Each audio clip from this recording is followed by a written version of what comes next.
All right, ladies and gentlemen, we'll be looking at the final game of the PCA Championship Candidates Qualifier from 1994 between Kramnik and Kamsky. Um, After two brutal losses in the first two games of the match, Kramnik seemed to settle down, and a string of draws came. Remember the first two games by Kamsky? He won in dramatic fashion, sacrificing his queen in both games with the black and went back to challenging Kramnik in this semi-Slav again. But this time after Bishop G5, Kramnik would have none of the Botvinnik variation. He was outplayed in that first game, and he went with H6 and some more quiet variation.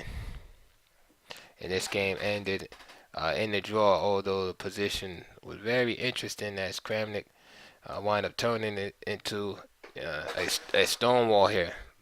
But at the knight e2, White has a great position. Even c5 here is good. But it was a draw. Game 4, Kramnik had the white pieces. Opened up with knight f3 again. And this game was also drawn after 36 moves. Game 5, Kamsky again with the white pieces. And this time he goes into this Marshall uh, gambit type position where he gets a lot of play for his sacrifice pawn, as you should. Kramnik was well prepared, defended well, and Black's, um, White's activity was enough to compensate for his pawn deficit. So this brings us to our final game, which is game 6. Again, Kramnik had the white pieces, Kamsky the black pieces. And we're gonna get right to the critical position here. We have the symmetrical English being played, and so Black has already equalized. All of his pieces are out. It's easy to place his rooks. He has all his minor pieces, his queen ideally developed. So only thing that White really has is space. And he has to be careful also. And nice control over d5, of course. He has to be careful that with so many pawns on the white squares, he has to be very careful. These are strategic considerations. He has to be very careful about the fate of his dark square bishop, because once White loses that bishop, the dark squares will become very vulnerable as long as the pawns are in that kind of configuration.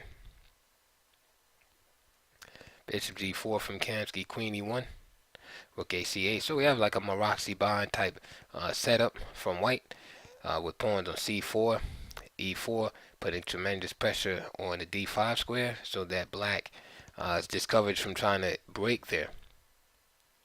Therefore, Black adopts a strategy typically employed against such structures where you put pressure on the c file, seeing that those pieces, the knight on c3, namely knight on c2, are kind of loose, and try to exploit that by breaking at some time with a timely d5 or a b5 if he can, after say a6, b5, or even e6 and d5. h3, bishop d7, bishop e3 hitting the queen, queen a5, and now knight d5. And now we go into this ending. Queen takes e1, rook f takes e1, and knight e8. And Black really doesn't want to take on d5 because once the pawn, let's say for example, knight takes d5, e takes d5, you have the pawn hitting this knight on c6. The knight has to move, and White can either play bishop takes a7 or play Rook a d1 here, kind of keeping the knight from getting there. And white has a decent position. But furthermore, strategically, this pawn on d5 helps keep this pawn on the e file weak. Any type of move from now on, whether this pawn makes it to e5 or e6, will end up in a situation after d takes, where black's pawn structure will look something like that. So Kamsky wants to avoid that scenario. He plays knight e8 and plans on going to c7. f4, rook fd8, rook e2. And these type of structures like this, you have to be very patient. There's e6, bishop e6, and now the game starts to get sharper here. So e takes d5, c takes d5, knight e7, and bishop d8. Alright, so white gains the exchange. And now black is going to try to show that the minor pieces are more valuable in this position. e5, just taking advantage of the space and keeping black's minor pieces all bottled up. I kind of like white's position here because those minor pieces look like they literally are in a box on the D and E file. Knight d4, bishop c8, knight b6, a4, again just continuing grabbing more space and restricting the movement of the black pieces. So far so good for Kramnik's strategy. g5, rook d e1, g takes, now bishop d7, knight a3, planning on coming back to c4, bishop f5, knight c4, knight g6.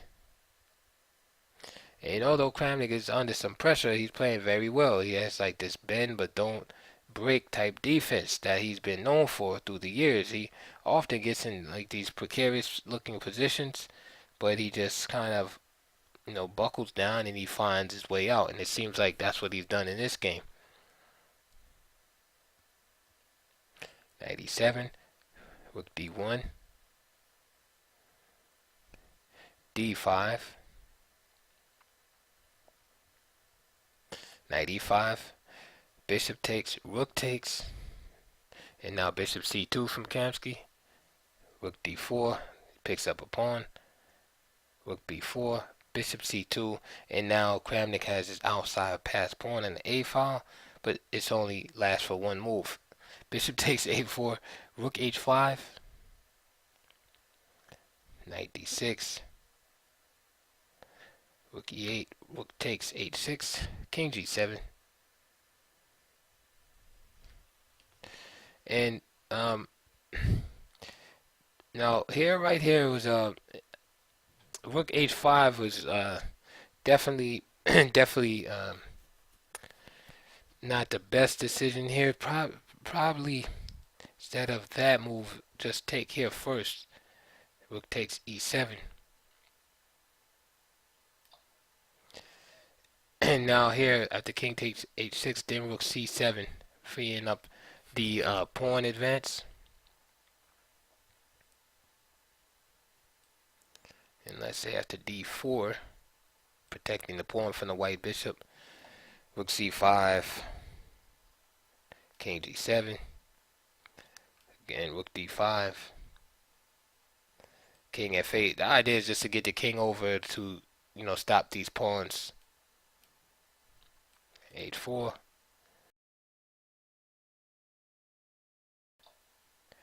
and rook d4. And this black, of course, is better or whatever, but white should definitely be able to draw here. But here, he kind of drops without as much compensation. He gives up the piece, but it's kind of, he doesn't have as much play as in the other line. Rook a7, knight e4. So for instance, the d pawn is still alive and kicking. F5, king takes f5. Now here, Kamsky could have just won with this move, rook g8, and then say e7. Then king takes f5, and then there's really nothing white can do at this point. Black is just gonna go back, get the e pawn, and then push his d pawn. However, he played king takes f5. Now this gave Kamsky an excellent chance. I'm sorry, Kramnik excellent chance after king takes f5. In the game, Kamsky played e7. However, the correct move was rook d7, attacking the rook on d8 and the pawn on d5. That pawn is very important for drawing possibilities to get rid of that, because the rook and bishop can draw against the rook, knight, and bishop, right? But that d pawn is a menace. So after rook d7, right, rook h8, and of course he has to move the rook. Now you just take rook d5, and then after king takes e6, then you can simply just grab the knight, and then it's going to be drawn from there.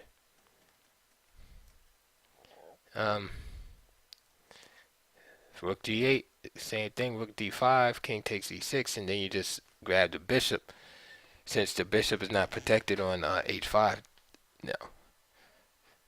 So it might seem like a small difference, but inverting those moves is the difference between a win and or a draw and a loss for Kramnik here. So instead, Kramnik played e7. Now rook g8 was played, and now notice with the rook over here on a7, instead of being here, there's no check possibility. So now he plays rook d7, right? He inverted the move order, but now there's not a double threat. You get it? So in the other line, after rook d7, there's a double threat to the d pawn with check and the rook. However, with this inverted move order after e7, question mark, rook d7, now there's no double threat. It's just d5 is threatened, but the rook is safe. Therefore, black has time to play what was played in the game. He simply plays king e6, rook d8, and of course black is not obliged to play rook takes d8, and he just simply plays bishop e8, king h2, knight f6, and Kramnik resigned, and Kamsky will win this quarterfinal match. 3-0, so impressive performance by Gada Kamsky against a very strong player. After eliminating Kramnik, Kamsky will actually make it all the way to the finals in the PCA World Championship qualifier, and finally losing to Viswanathan Anand. So he made it to the finals in the PCA, and he actually made it all the way to the World Championship match in the FIDE candidates tournament. Because remember, PCA was running their own candidates matches, and FIDE were running their own candidates matches, and many players were playing in both events. So Kamsky, again, he made it all the way to the finals of the PCA, but he wound up losing to Viswanathan Anand, an exciting match that could have went either way. So that would have been interesting too, seeing Kamsky play Kasparov in 1995 for the world title. But it was not to be. It was going to be Anand. And again, Kamsky would have his chance at the FIDE version of the World Championship against Anatoly Karpov in Elista 1996, where he would be defeated. So that is it. That closes the deal on this particular match. In closing, I would just like to share Kramnik's statement about this match. This was afterward, shortly after, and he was having an interview about the use of computers, like when he started using computers in chess engines. So Kramnik said, I believe it was in the very beginning of 1993 on some kind of 366 computer, whatever that is. I don't know the details, just that it was very slow. I was trying to learn how to use a computer. Fritz I started to use seriously in 1995. Then he says, I remember that was after my match with Kamsky. During my preparations, I was not using any chess program. And then he says, I guess Kamsky was already doing it, so there's little psychological battles going on in there, because he's kind of like deflecting the fact that he lost and putting it on the computer rather than saying just Kamsky was better or stronger than him at the time. So then he says, and it, excuse me, and it was the use of the computer, of course, and it was the reason why I lost the first game. I lost it out of the opening to some incredible computer move which is very difficult to find or to refute over the board. So that's what that was Kramnik's comments on this match after the match, that basically he was behind the times as far as analysis was concerned, and that he was just relying on old-fashioned brain-powered analysis, where Kamsky had already stepped his game up and was using computer analysis, and that's what the cause was. So who knows? I think that Kamsky was just stronger than him at the time, and again, Kramnik had a dismal match record in the '90s. So um, if it was just one match, maybe so, but he lost again to a lot of at least four guys I could think of: Gelfand, Kamsky, Michael Adams, and Shirov. So all in match play. So you can't blame that all on not being up on the computers. So so. But anyway, I hope you enjoyed the coverage of this match, and we're gonna be looking at another one soon. But until then, please like, subscribe, and comment, and I will see you guys soon.